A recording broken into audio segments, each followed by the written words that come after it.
नमस्कार। आज सुने मुंशी प्रेमचंद की कहानी प्रेम सूत्र। अनेक प्रयत्न करके भी जब प्रभा बेवफा पति को ना सुधार सकी तो उसने भी अपने पति से बेवफाई करने की ठान ली। क्या वो ऐसा कर सकी? उसका पति उसका प्रेम समझ पाया? संसार में कुछ ऐसे मनुष्य भी होते हैं जिन्हें दूसरों के मुख से अपनी स्त्री की सौंदर्य प्रशंसा सुनकर उतना ही आनंद होता है जितनी अपनी कीर्ति की चर्चा सुनकर। पश्चिमी सभ्यता के प्रसार के साथ ऐसे प्राणियों की संख्या बढ़ती जा रही है। पशुपतिनाथ वर्मा इन्हीं लोगों में थे। जब लोग उनकी परम सुंदरी स्त्री की तारीफ करते हुए कहते, ओहो कितनी अनुपम रूप राशि है, कितनी अलौकिक सौंदर्य है, तब वर्मा जी मारे खुशी और गर्व के फूल उठते थे। संध्या का समय था। मोटर तैयार खड़ी थी। वर्मा जी सैर करने जा रहे थे, किंतु प्रभा जाने को उत्सुक नहीं मालूम होती थी। वह एक कुर्सी पर बैठी हुई कोई उपन्यास पढ़ रही थी। वर्मा जी ने कहा, तुम तो अभी तक बैठी पढ़ रही हो, मेरा तो इस समय जाने को जी नहीं चाहता। नहीं प्रिय, इस समय तुम्हारा न चलना सितम हो जाएगा। मैं चाहता हूं कि तुम्हारी इस मधुर छवि को घर से बाहर भी तो लोग देखें। जी नहीं, मुझे यह लालसा नहीं है। मेरे रूप की शोभा केवल तुम्हारे लिए है और तुम्ही को दिखाना चाहती हूं। नहीं, मैं इतना स्वार्थांध नहीं हूं। जब तुम सैर करने निकलो, मैं लोगों से यह सुनना चाहता हूं कि कितनी मनोहर छवि है, पशुपति कितना भाग्यशाली पुरुष है। तुम चाहो, मैं नहीं चाहती, तो इसी बात पर आज मैं कहीं नहीं जाऊंगी। तुम भी मत जाओ, हम दोनों अपने ही बाग में टहलेंगे। तुम हौज के किनारे हरी घास पर लेट जाना, मैं तुम्हें वीणा बजाकर सुनाऊंगी। तुम्हारे लिए फूलों का हार बनाऊंगी, चांदनी में तुम्हारे साथ आंख मिचौनी खेलूंगी। नहीं नहीं प्रभा, आज हमें अवश्य चलना पड़ेगा। तुम कृष्णा से आज मिलने का वादा कर आई हो। वह बैठी हमारा रास्ता देख रही होगी।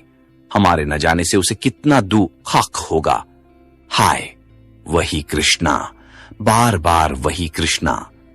पति के मुख से नित्य यह नाम चिंगारी की भांति उड़कर प्रभा को जलाकर भस्म कर देता था। प्रभा को अब मालूम हुआ कि आज ये बाहर जाने के लिए क्यों इतने उत्सुक हैं। इसीलिए आज इन्होंने मुझसे केशों को संवारने के लिए इतना आग्रह किया था। वह सारी तैयारी उसी कुल्लटा कृष्णा से मिलने के लिए थी। उसने दृढ़ स्वर में कहा, तुम्हें जाना हो जाओ, मैं न जाऊंगी। वर्मा जी ने कहा, अच्छी बात है, मैं ही चला जाऊंगा। पशुपति के जाने के बाद प्रभा को ऐसा जान पड़ा कि वह बाटिका उसे काटने दौड़ रही है। ईर्ष्या की ज्वाला से उसका कोमल शरीर हृदय भस्म होने लगा। वे वहां कृष्णा के साथ बैठे विहार कर रहे होंगे, उसी नांगिन के से केशवाली कृष्णा के साथ, जिसकी आंखों में घातक विष भरा हुआ है। मर्दों की बुद्धि क्यों इतनी स्थूल होती है? इन्हें कृष्णा की चटक मटक ने क्यों इतना मोहित कर लिया है? उसके मुख से मेरे पैर का तलवा कहीं सुंदर है। हां, मैं एक बच्चे की मां हूं और वह नवयौवना है। जरा देखना चाहिए उनमें क्या बातें हो रही हैं। यह सोचकर वह अपनी सास के पास आकर बोली, अम्मा, इस समय अकेले जी घबराता है, चलिए कहीं घूम आवें। सास बहू पर प्राण देती थी। चलने पर राजी हो गई। गाड़ी तैयार करा के दोनों घूमने चली। प्रभा का श्रृंगार देखकर भ्रम हो सकता था कि वह बहुत प्रसन्न है, किंतु उसके अंतस्थल में एक भीषण ज्वाला दहक रही थी। उसे छिपाने के लिए वह मीठे स्वर में एक गीत गाती जा रही थी। गाड़ी एक सुरम्य उपवन में उड़ी जा रही थी। सड़के के दोनों ओर विशाल वृक्षों की सुखद छाया पड़ रही थी। गाड़ी के कीमती घोड़े गर्व से पूछन और सिर उठोए टप टप करते जा रहे थे। आहा, वह सामने कृष्णा का बंगला आ गया, जिसके चारों ओर गुलाब की बेल लगी हुई थी। उसके फूल उस समय निर्दय कांटों की भांति प्रभा के हृदय में चुभने लगे। उसने उड़ती हुई निगाह से बंगले की ओर ताका। पशुपति का पता न था। हां, कृष्णा और उसकी बहन माया बगीचे में विचर रही थीं। गाड़ी बंगले के सामने से निकल ही चुकी थी कि दोनों बहनों ने प्रभा को पुकारा और एक क्षण में दोनों बालिकाएं हिरनियों की भांति उछलती कूदती फाटक की ओर दौड़ी। गाड़ी रुक गई। कृष्णा ने हंसकर सास से कहा, अम्मा जी, आज आप प्रभा को एक आध घंटे के लिए हमारे पास छोड़ जाइए। आप इधर से लौटें तब इन्हें लेती जाइएगा।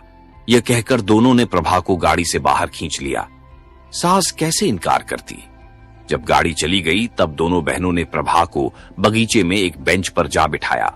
प्रभा को इन दोनों के साथ बातें करते हुए बड़ी झिझक हो रही थी।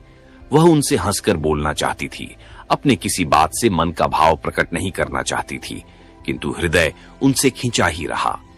कृष्णा ने प्रभा की साड़ी पर एक तीव्र दृष्टि डालकर कहा, बहन, क्या यह साड़ी अभी ली है? इसका गुलाबी रंग तो तुम पर नहीं खिलता, कोई और रंग क्यों नहीं लिया? प्रभा, उनकी पसंद है, मैं क्या करती? दोनों बहनें ठट्ठा मारकर हंस पड़ीं। फिर माया ने कहा, उन महाशय की रुचि का क्या कहना, सारी दुनिया से निराली है। अभी इधर से गए हैं, सिर पर इससे भी अधिक लाल पगड़ी थी। सहसा पशुपति भी सैर से निकलता हुआ सामने से निकला। प्रभा को दोनों बहनों के साथ देखकर उसके जी में आया कि मोटर रोक ले। वह अकेले इन दोनों से मिलना शिष्टाचार के विरुद्ध समझता था, इसीलिए वह प्रभा को अपने साथ लाना चाहता था। जाते समय वह बहुत साहस करने पर भी मोटर से न उतर सका। प्रभा को वहां देखकर इस सुअवार से लाभ उठाने की उसकी बड़ी इच्छा हुई, लेकिन दोनों बहनों की हास्य ध्वनि सुनकर वह संकोचवश न उतरा। थोड़ी देर तक तीनों रमणियां चुपचाप बैठी रहीं। तब कृष्णा बोली, पशुपति बाबू यहां आना चाहते हैं पर शर्म के मारे नहीं आए। मेरा विचार है कि संबंधियों को आपस में इतना संकोच न करना चाहिए। समाज का यह नियम कम से कम मुझे तो बुरा मालूम होता है। तुम्हारा क्या विचार है प्रभा? प्रभा ने व्यंग्य भाव से कहा, यह समाज का अन्याय है। प्रभा इस समय भूमि की ओर ताक रही थी, पर उसकी आंखों से ऐसा तिरस्कार निकल रहा था जिसने दोनों बहनों के परिहास को लज्जा सूचक मौन में परिणत कर दिया। उसकी आंखों से एक चिंगारी सी निकली जिसने दोनों युवतियों के आमोद प्रमोद और उस कुवृत्ति को जला डाला जो प्रभा के पति परायण हृदय को बाणों से वेध रही थी। उस हृदय को जिसमें अपने पति के सिवा और किसी को जगह न थी। माया ने जब देखा कि प्रभा इस वक्त क्रोध से भरी बैठी है, तब बेंच से उठ खड़ी हुई और बोली, आओ बहन, जरा टहलें। यहां बैठे रहने से तो टहलना ही अच्छा है। प्रभा ज्यों की त्यों बैठी रही, पर वे दोनों बहनें बाग में टहलने लगीं। उस वक्त प्रभा का ध्यान उन दोनों के वस्त्राभूषण की ओर गया। माया बंगाल की गुलाबी रेशमी की एक महीन साड़ी पहने हुए थी जिसमें न जाने कितने चुन्नटें पड़ी हुई थीं। उसके हाथ में एक रेशमी छतरी थी जिसे उसने सूर्य की अमित किरणों से बचने के लिए खोल लिया था। कृष्णा के वस्त्र भी वैसे ही थे। हाँ, उसकी साड़ी पीले रंग की थी और उसके घूंघर वाले बाल साड़ी के नीचे से निकलकर माथे और गालों पर लहरा रहे थे। प्रभा ने एक ही निगाह से ताड़ लिया कि इन दोनों युवतियों में किसी को उसके पति से प्रेम नहीं है। केवल आमोद लिप्सा के वशीभूत होकर यह स्वयं बदनाम होंगी और उसके सरल हृदय पति को भी बदनाम कर देंगी। उसने ठान लिया कि मैं अपने भ्रमर को इन विषाक्त पुष्पों से बचाऊंगी और चाहे जो कुछ हो उसे इनके ऊपर मंडराने न दूंगी, क्योंकि यहां केवल रूप और बांस है, रस का नाम नहीं। प्रभा अपने घर लौटते ही उस कमरे में गई। उसकी लड़की शांति अपनी दाई की गोद में खेल रही थी। अपनी नन्ही जीती जागती गुड़िया की सूरत देखते ही प्रभा की आंखें सजल हो गईं। उसने मातृ स्नेह से विभोर होकर बालिका को गोद में उठा लिया, मानो किसी भयंकर पशु से उसकी रक्षा कर रही है। उस दुस्सह वेदना की दशा में उसके मुंह से यह शब्द निकला, गए बची, तेरे बाप को लोग तुझसे छीनना चाहते हैं। हाय, तू क्या अनाथ हो जाएगी। नहीं नहीं, अगर मेरा बस चलेगा तो मैं इन निर्बल हाथों से उन्हें बचाऊंगी। आज से प्रभा विषादमय भावनाओं में मग्न रहने लगी। आने वाली विपत्ति की कल्पना करके कभी कभी भयातुर होकर चिल्ला पड़ती। उसकी आंखों में उस विपत्ति की तस्वीर खींच जाती जो उसकी ओर कदम बढ़ाए चली आती थी। पर उस बालिका की तोतली बातें और उसकी आंखों की निशंक ज्योति प्रभा के विकल हृदय को शांत कर देती। वह लड़की को गोद में उठा लेती और वह मधुर हास्य छवि जो बालिका के पतले पतले गुलाबी ओठों पर खेलती होती, प्रभा की सारी शंकाओं और बाधाओं को छिन्न भिन्न कर देती। उन विश्वासमय नेत्रों में आशा का प्रकाश उसे आश्वस्त कर देता। हाँ, अभागिनी प्रभा, तू क्या जानती है क्या होने वाला है। ग्रीष्मकाल की चांदनी रात थी। सप्तमी का चांद प्रकृति पर अपना मंद शीतल प्रकाश डाल रहा था। पशुपति मौलसिरी की एक डाली हाथ से पकड़े और तने से चिपटा हुआ माया के कमरे की ओर टकटकी लगाए ताक रहा था। कमरे का द्वार खुला हुआ था और शांत निशा में रेशमी साड़ियों की सरसराहट के साथ दो रमणियों की मधुर हास्य ध्वनि मिलकर पशुपति के कानों तक पहुंचते पहुंचते आकाश में विलीन हो जाती थी। एकाएक दोनों बहनें कमरे से निकलीं और उसी ओर चलीं जहां पशुपति खड़ा था। जब दोनों उस वृक्ष के पास पहुंची तब पशुपति की परछाई देखकर कृष्णा चौंक पड़ी और बोली, है बहन, यह क्या है? पशुपति वृक्ष के नीचे से आकर सामने खड़ा हो गया। कृष्णा उन्हें पहचान गई और कठोर स्वर में बोली, आप यहां क्या करते हैं? बतलाइए, यहां आपका क्या काम है? बोलिए जल्दी। पशुपति की सिट्टप पिट्टी गुम हो गई। इस अवसर के लिए उसने जो प्रेम वाक्य रटे थे वे सब विस्मृत हो गए। सशंक होकर बोला, कुछ नहीं प्रिय, आज संध्या समय जब मैं आपके मकान के सामने से आ रहा था तब मैंने आपको अपनी बहन से कहते सुना कि आज रात को आप इस वृक्ष के नीचे बैठकर चांदनी का आनंद उठाएंगी। मैं भी आपसे कुछ कहने के लिए, आपके चरणों पर अपना समर्पित करने के लिए। ये सुनते ही कृष्णा की आंखों से चंचल ज्वाला सी निकली और उसके ओठों पर व्यंग्यपूर्ण हास्य की झलक दिखाई दी। बोली, महाशय, आप तो आज एक विचित्र अभिनय करने लगे। कृपा करके पैरों पर से उठिए और जो कुछ कहना चाहते हो जल्द कह डालिए और जितने आंसू गिराने हो 1 सेकंड में गिरा दीजिए। मैं रुक रुक कर और घिघिया घिघिया कर बातें करने वालों को पसंद नहीं करती। हाँ, और जरा बातें और रोना साथ साथ न हो। कहिए क्या कहना चाहते हैं? आप न कहेंगे? लीजिए, समय बीत गया, मैं जाती हूं। कृष्णा वहां से चल दी। माया भी उसके साथ ही चली गई। पशुपति एक क्षण तक वहां खड़ा रहा, फिर वह भी उनके पीछे पीछे चला। मानो वह सुई है जो चुंबक के आकर्षण से आप ही आप खींचा चला जाता है। सहसा कृष्णा रुक गई और बोली, सुनिए पशुपति बाबू, आज संध्या समय प्रभा की बातों से मालूम हो गया कि उन्हें आपका और मेरा मिलना जुलना बिल्कुल नहीं भाता। पशुपति, प्रभा की तो आप चर्चा ही छोड़ दीजिए। कृष्णा, क्यों छोड़ दूं? क्या वह आपकी स्त्री नहीं है? आप इस समय उसे घर में अकेली छोड़कर मुझसे क्या कहने के लिए आए हैं? यही कि उसकी चर्चा न करूं? पशुपति, जी नहीं, यह कहने के लिए कि अब वह विरहाग्नि नहीं सही जाती। कृष्णा ने ठट्ठा मारकर कहा, आप तो इस कला में बहुत निपुण जान पड़ते हैं। प्रेम, समर्पण, विरहाग्नि, यह शब्द आपने कहां सीखे? पशुपति, कृष्णा, मुझे तुमसे इतना प्रेम है कि मैं पागल हो गया हूं। कृष्णा, तुम्हें प्रभा से क्यों प्रेम नहीं है? पशुपति, मैं तो तुम्हारा उपासक हूं। कृष्णा, लेकिन ये क्यों भूल जाते हो कि तुम प्रभा के स्वामी हो? पशुपति, तुम्हारा तो दास हूं। कृष्णा, मैं ऐसी बातें नहीं सुनना चाहती। पशुपति, तुम्हें मेरी एक एक बात सुननी पड़ेगी। तुम जो चाहो वह करने को मैं तैयार हूं। कृष्णा, अगर यह बातें कहीं वह सुन लें तो? पशुपति, सुन ले तो सुन ले, मैं हर बात के लिए तैयार हूं।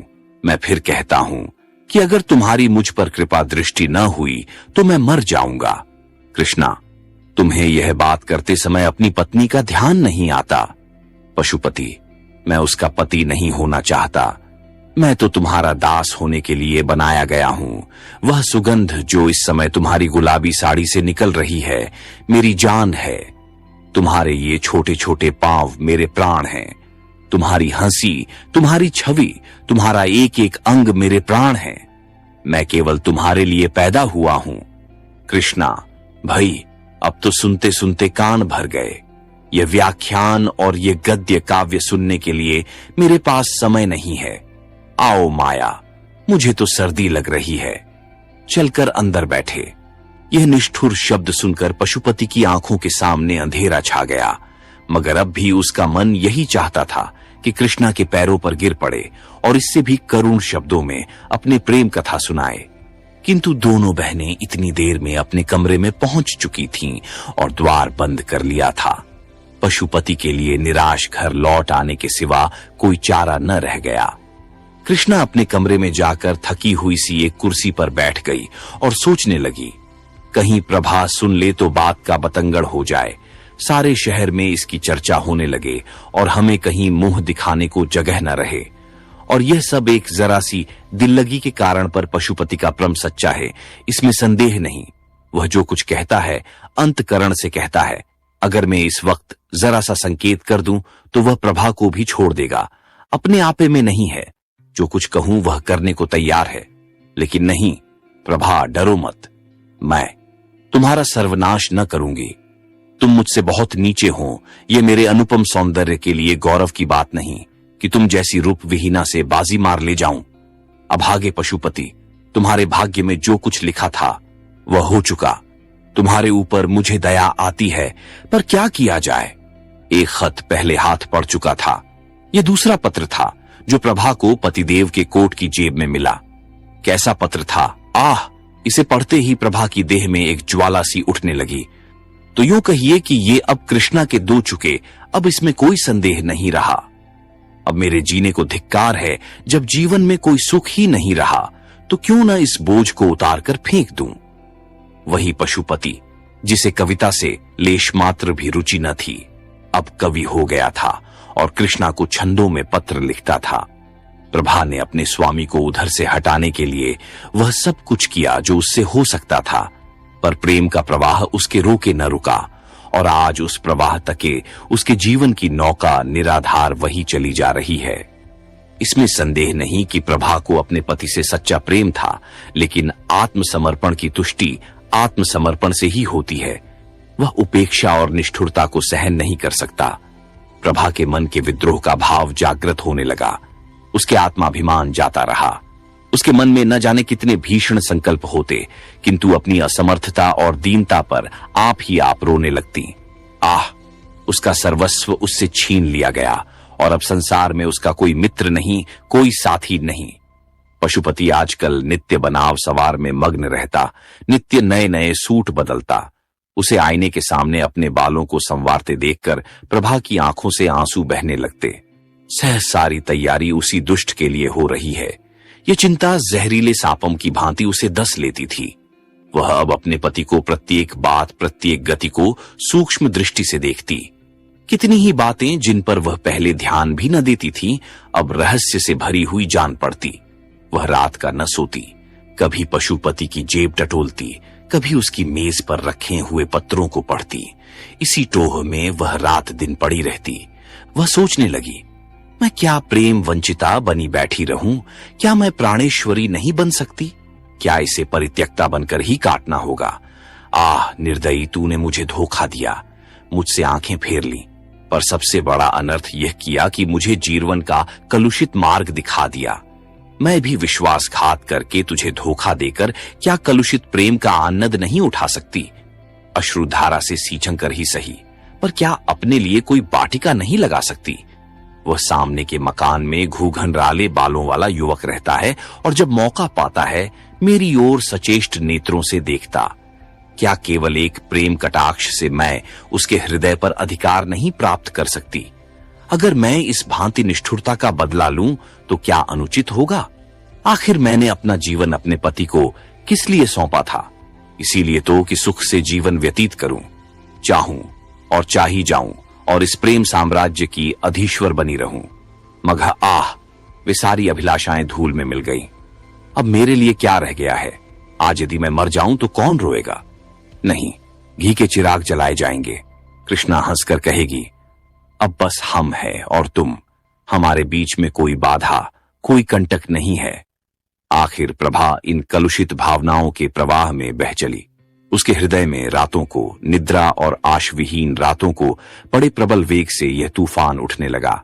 प्रेम तो अब किसी अन्य पुरुष के साथ कर सकती थी। यह व्यापार तो जीवन में केवल एक ही बार होता है, लेकिन वह प्राणेश्वरी अवश्य बन सकती थी और उसके लिए एक मधुर मुस्कान, एक बांकी निगाह काफी थी। और जब वह किसी की प्रेमिका हो जाएगी तो यह विचार कि मैंने पति से उसकी बेवफाई का बदला ले लिया कितना आनंदप्रद होगा। तब वह उसके मुख की ओर कितने गर्व, कितने संतोष, कितने उल्लास से देखेगी। संध्या का समय था। पशुपति सैर करने गया था। प्रभा कोठे पर चढ़ गई और सामने वाले मकान की ओर देखा। घुंघराले बोलों वाला युवक उसके कोठे की ओर ताक रहा था। प्रभा ने आज पहली बार उस युवक की ओर मुस्कुरा कर देखा। युवक भी मुस्कुराया और अपनी गर्दन झुकाकर मानो यह संकेत किया कि आपकी प्रेम दृष्टि का भिखारी हूं। प्रभा ने गर्व से भरी हुई दृष्टि इधर उधर दौड़ाई, मानो वह पशुपति से कहना चाहती थी, तुम उस कुल्लटा के पैरों पड़ते हो और समझते हो कि मेरे हृदय को चोट नहीं लगती। लो तुम भी देखो और अपने हृदय पर चोट न लगने दो। तुम उसे प्यार करो, मैं भी इससे हंसू बोलूं। क्यों? यह अच्छा नहीं लगता? इस दृश्य को शांत चित्त से नहीं देख सकते? क्यों रक्त खौलने लगता है? मैं वही तो कह रही हूं जो तुम कर रहे हो। आह, यदि पशुपति को झात हो जाता कि मेरी निष्ठुरता ने इस सती के हृदय की कितनी काया पलट कर दी है, तो क्या उसे अपने कृत्य पर पश्चाताप न होता? क्या वह अपने किए पर लज्जित न होता? प्रभा ने उस युवक से इशारे में कहा, आज हम और तुम पूर्व वाले मैदान में मिलेंगे, और कोठे के नीचे उतर आई। प्रभा के हृदय में इस समय एक वही उत्सुकता थी जिसमें प्रतिकार का आनंद मिश्रित था। वह अपने कमरे में जाकर अपने चुने हुए आभूषण पहनने लगी। एक क्षण में वह एक पालसई रंग की रेशमी साड़ी पहनने कमरे से निकली और बाहर जाना ही चाहती थी कि शांता ने पुकारा, अम्मा जी, आप कहां जा रहा है? मैं भी आपके साथ चलूंगी। प्रभा ने झट बालिका को गोद में उठा लिया और उसे छाती से लगाते ही उसके विचारों ने पलटा खाया। उन बाल नेत्रों में उसके प्रति कितना असीम विश्वास, कितना सरल स्नेह, कितना पवित्र प्रेम झलक रहा था। उसे उस समय माता का कर्तव्य याद आया। क्या उसकी प्रेमाकांक्षा उसके वात्सल्य भाव को कुचल देगी? क्या वह प्रतिकार की प्रबल इच्छा पर अपने मातृ कर्तव्य को बलिदान कर देगी? क्या वह अपने क्षणिक सुख के लिए उस बालिका का भविष्य, उसका जीवन धूल में मिला देगी? प्रभा की आंखों से आंसुओं की 2 बूंदों गिर पड़ी। उसने कहा, नहीं, कदापि नहीं। मैं अपनी प्यारी बच्ची के लिए सब कुछ सह सकती हूं। 1 महीना गुजर गया। प्रभा अपनी चिंताओं को भूल जाने की चेष्टा करती रहती थी, पर पशुपति नित्य किसी न किसी बहने से कार आरचना की चर्चा किया करता। कभी कभी हंसकर कहता, प्रभा, अगर तुम्हारी अनुमति हो तो मैं कृष्णा से विवाह कर लूं। प्रभा इसके जवाब में रोने के सिवा और क्या कर सकती थी। आखिर एक दिन पशुपति ने उसे विनयपूर्ण शब्दों में कहा कहूं, प्रभा, उस रमणी की छवि मेरी आंखों से नहीं उतरती। उसने मुझे कहीं का नहीं रखा। यह कहकर उसने कई बार अपना माथा ठोका। प्रभा का हृदय करुणा से द्रवित हो गया। उसकी दशा उस रोगी की सी थी जो यह जानता हो कि मौत उसके सिर पर खेल रही है, फिर भी उसकी जीवन लालसा दिन दिन बढ़ती जाती हो। प्रभा इन सारी बातों पर भी अपने पति से प्रेम करती थी और स्त्री सुलभ स्वभाव के अनुसार कोई बहाना खोजती थी कि उसके अपराधों को भूल जाए और उसे क्षमा कर दे। एक दिन पशुपति बड़ी रात गए घर आया और रात भर नींद में कृष्णा कृष्णा कहकर बर्राता रहा। प्रभा ने अपने प्रियतम का यह आर्तनाद सुना और सारी रात चुपके चुपके रोया कि बस रोया कि प्रात काल वह पशुपति के लिए दूध का प्याला लिए खड़ी थी कि वह उसके पैरा पर गिर पड़ा और बोला, प्रभा, मेरी तुमसे एक विनय है। तुम ही मेरी रक्षा कर सकती हो, नहीं मैं मर जाऊंगा। मैं जानता हूं कि यह सुनकर तुम्हें बहुत कष्ट होगा, लेकिन मुझ पर दया करो। मैं तुम्हारी इस कृपा को कभी न भूलूंगा। मुझ पर दया करो। प्रभा कांपने लगी। पशुपति क्या कहना चाहता है यह उसका दिल साफ बता रहा था। फिर भी वह भयभीत होकर पीछे हट गई और दूध का प्याला मेज पर रखकर अपने पीले मुख को कांपते हुए हाथों से छिपा लिया। पशुपति ने फिर भी सब कुछ ही कह डाला। लालसाग्नि अब अंदर न रह सकती थी, उसकी ज्वाला बाहर निकल ही पड़ी। तात्पर्य यह था कि पशुपति ने कृष्णा के साथ विवाह करना निश्चय कर लिया था। वह से दूसरे घर में रखेगा और प्रभा के यहाँ 2 रात और 1 रात उसके यहाँ रहेगा। ये बातें सुनकर प्रभा रोई नहीं, वरन स्तंभित होकर खड़ी रह गई। उसे ऐसा मालूम हुआ कि उसके गले में कोई चीज अटकी हुई है और वह सांस नहीं ले सकती। पशुपति ने फिर कहा, प्रभा, तुम नहीं जानती कि जितना प्रेम तुमसे मुझे आज है उतना पहले कभी नहीं था। मैं तुमसे अलग नहीं हो सकता। मैं जीवन पर्यंत तुम्हें इसी भांति प्यार करता रहूंगा, पर कृष्णा मुझे मार डालेगी। केवल तुम ही मेरी रक्षा कर सकती हो। मुझे उसके हाथ मत छोड़ो प्रिय। अभागिनी प्रभा, तुझसे पूछ पूछ कर तेरी गर्दन पर छुरी चलाई जा रही है। तू गर्दन झुका देगी, यच आत्मगौरव से सिर उठाकर कहेगी, मैं यह नीच प्रस्ताव नहीं सुन सकती। प्रभा ने इन बातों में एक भी न की। वह अचेत होकर भूमि पर गिर पड़ी। जब होश आया कहने लगी, बहुत अच्छा, जैसी तुम्हारी इच्छा, लेकिन द मुझे छोड़ दो। मैं अपनी मां के घर जाऊंगी, मेरी शांता मुझे दे दो। यह कहकर वह रोती हुई वहां से शांता को लेने चली गई और उसे गोद में लेकर कमरे से बाहर निकली। पशुपति लज्जा और ग्लानि से सिर झुकाए उसके पीछे पीछे आता रहा और कहता रहा, जैसी तुम्हारी इच्छा हो प्रभा, वह करो, और मैं क्या कहूं। किंतु मेरी प्यारी प्रभा, वादा करो कि तुम मुझे क्षमा कर दोगी। किंतु प्रभा ने उसको कुछ जवाब न दिया और बराबर द्वार की ओर चलती रही। तब पशुपति ने आगे बढ़कर उसे पकड़ लिया और उसके मुरझाए हुए पर अश्रु से चिंत कपोलों को चूम चूम कर कहने लगा, प्रिय, मुझे भूल न जाना। तुम्हारी याद मेरे हृदय में सदैव बनी रहेगी। अपनी अंगूठी मुझे देती जाओ, मैं उसे तुम्हारी निशानी समझकर रखूंगा और उसे हृदय से लगाकर इस दाह को शीतल करूंगा। ईश्वर के लिए प्रभा, मुझे छोड़ना मत, मुझसे नाराज न होना। 1 सप्ताह के लिए अपनी माता के पास जाकर रहो, फिर मैं तुम्हें जाकर लाऊंगा। प्रभा ने पशुपति के करपाश से अपने को छुड़ा लिया और अपनी लड़की का हाथ पकड़े हुए गाड़ी की ओर चली। उसने पशुपति को न कोई उत्तर दिया और न यह सुना कि वह क्या कर रहा है। अम्मा, आप क्यों हंस रही है? कुछ तो नहीं बेटी। वह पीले पीले पुराने कागज तुम्हारे हाथ में क्या है? ये उस आरण के पुर्जे हैं जो वापस नहीं मिला। ये तो पुराने खत मालूम होते हैं। नहीं बेटी, बात यह थी कि प्रभा अपनी 14 वर्ष की युवती पुत्री के सामने सत्य का पर्दा नहीं खोलना चाहती थी। हाँ, वे कागज वास्तव में एक ऐसे कर्ज के पुर्जे थे जो वापस नहीं मिला। ये वही पुराने पत्र थे जो आज एक किताब में रखे हुए मिले थे और ऐसे फूल की पशुड़ियां की भांति दिखाई देते थे जिनका रंग और गंध किताब में रखें रखें उड़ गई हो। तथापि वे सुख के दिनों को याद दिला रहे थे और इस कारण प्रभा की दृष्टि में वे बहुमूल्य थे।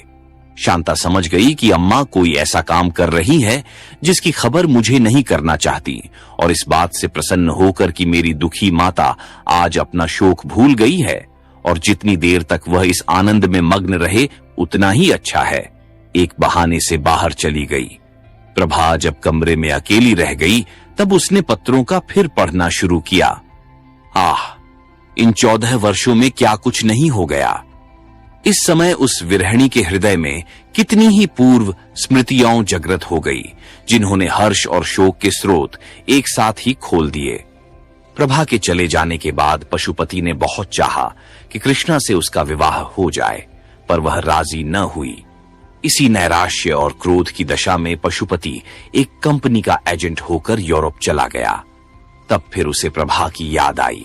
कुछ दिनों तक उसके पास से क्षमा प्रार्थना पूर्ण पत्र आते रहे जिनमें वह बहुत जल्द घर आकर प्रभा से मिलने के वादे करता रहा और प्रेम के इस नए प्रवाह में पुरानी कटुताओं को जलमग्न कर देने के आशामय स्वप्न देखता रहा। पतिपरायणा प्रभा के संतप्त हृदय में फिर आशा की हरियाली लहराने लगी। मुरझाई हुई आशा लताएं फिर पल्लवित होने लगी, किंतु यह भी भाग्य की एक क्रीड़ा ही थी। थोड़े ही दिनों में रसिक पशुपति एक नए प्रेम जाल में फंस गया और तब से उसके पत्र आने बंद हो गए। इस वक्त प्रभा के हाथ में वही पत्र थे जो उसके पति ने यूरोप से उस समय भेजे थे जब नैराश्य का घाव हरा था। कितनी चिकनी चुपड़ी बातें थीं, कैसे कैसे दिल खुश करने वाले वादे थे। इसके बाद ही मालूम हुआ कि पशुपति ने एक अंग्रेज लड़की से विवाह कर लिया है। प्रभा पर वज्र सा गिर पड़ा। उसके हृदय के टुकड़े हो गए, सारी आशाओं पर पानी फिर गए। उसका निर्बल शरीर इस आघात का सहन न कर सका। उसे ज्वर आने लगा और किसी को उसके जीवन की आशा न रही। वह स्वयं मृत्यु की अभिलाषिणी थी और मालूम भी होता था कि मौत किसी सर्प की भांति उसकी देह से लिपट गई है, लेकिन बुलने से मौत भी नहीं आती। ज्वर शांत हो गया और प्रभा फिर वही आशा विहीन जीवन व्यतीत करने लगी। एक दिन प्रभा ने सुना कि पशुपति यूरोप से लौट आया है और वह यूरोपीय स्त्री उसके साथ नहीं है, बल्कि उसके लौटने का कारण वही स्त्री हुई है। वह औरत 12 साल तक उसकी सहयोगिनी रही, पर एक दिन एक अंग्रेज युवक के साथ भाग गई। इस भीषण और अत्यंत कठोर आघात ने पशुपति की कमर तोड़ दी। वह नौकरी छोड़कर घर चला आया। अब उसकी सूरत इतनी बदल गई थी, उसके मित्र लोग उससे बाजार में मिलते तो उसे पहचान न सकते थे। मालूम होता था कोई बूढ़ा कमर झुकाए चला जाता है। उसके बाल तक सफेद हो गए। घर आकर पशुपति ने एक दिन शांता को बुला भेजा। इस तरह शांता उसके घर आने जाने लगी। वह अपने पिता की दशा देखकर मन ही मन कुढ़ती थी। इसी बीच में शांता के विवाह के संदेश आने लगे, लेकिन प्रभा को अपने वैवाहिक जीवन में जो अनुभव हुआ था वह उसे इन संदेशों को लौटने पर मजबूर करता था। वह सोचती, कहीं इस लड़की की भी वही गति न हो जो मेरी हुई है। उसे ऐसा मालूम होता था कि यदि शांत का विवाह हो गया तो इस अंतिम अवस्था में भी मुझे चैन न मिलेगा और मरने के बाद भी मैं पुत्री का शोक लेकर जाऊंगी। लेकिन अंत में एक ऐसे अच्छे घराने से संदेश आया कि प्रभा उसे ना ही न कर सकी। घर बहुत ही संपन्न था, वर भी बहुत ही सुयोग्य। प्रभा को स्वीकार ही करना पड़ेगा, लेकिन पिता की अनुमति भी आवश्यक थी। प्रभा ने इस विषय में पशुपति को एक पत्र लिखा और शांता के ही हाथ भेज दिया। जब शांता पत्र लेकर चली गई तब प्रभा भोजन बनाने चली गई। भांति भांति की अमंगल कल्पनाएं उसके मन में आने लगीं और चूल्हे से निकलते धुएं में उसे एक चित्र सा दिखाई दिया कि शांता के पतले पतले होंठ सूखे हुए हैं और वह कांप रही है, और जिस तरह प्रभा पतिगृह से आकर माता की गोद में गिर गई थी उसी तरह शांता भी आकर माता की गोद में गिर पड़ी है। पशुपति ने प्रभा का पत्र पढ़ा तो उसे चुप सी लग गई। उसने अपना सिगरेट जलाया और जोर जोर कश खींचने लगा। फिर वह उठ खड़ा हुआ और कमरे में टहलने लगा। कभी मूंछों को दांतों से काटता कि खिचड़ी दाढ़ी को नीचे की ओर खींचता।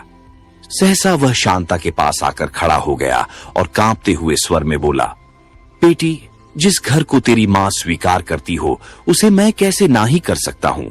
उन्होंने बहुत सोच समझकर हामी भरी होगी। ईश्वर करे तुम सदा सौभाग्यवती रहो। मुझे दुख है तो इतना ही कि जब तू अपने घर चली जाएगी तब तेरी माता अकेली रह जाएगी। कोई उसके आंसू पोंछने वाला न रहेगा। कोई ऐसा उपाय सोच कि तेरी माता का क्लेश दूर हो और मैं भी इस तरह मारा मारा न फिरूं। ऐसा उपाय तू ही निकाल सकती है। संभव है लज्जा और संकोच के कारण मैं अपने हृदय की बात तुझसे कभी न कह सकता, लेकिन अब तू जा रही है और मुझे संकोच का त्याग करने के सिवा कोई उपाय नहीं है। तेरी मां तुझे प्यार करती है और तेरा अनुरोध कभी न टालेगी। मेरी दशा जो तू अपनी आंखों से देख रही है यही उनसे कह देना। जा, तेरा सौभाग्य अमर हो।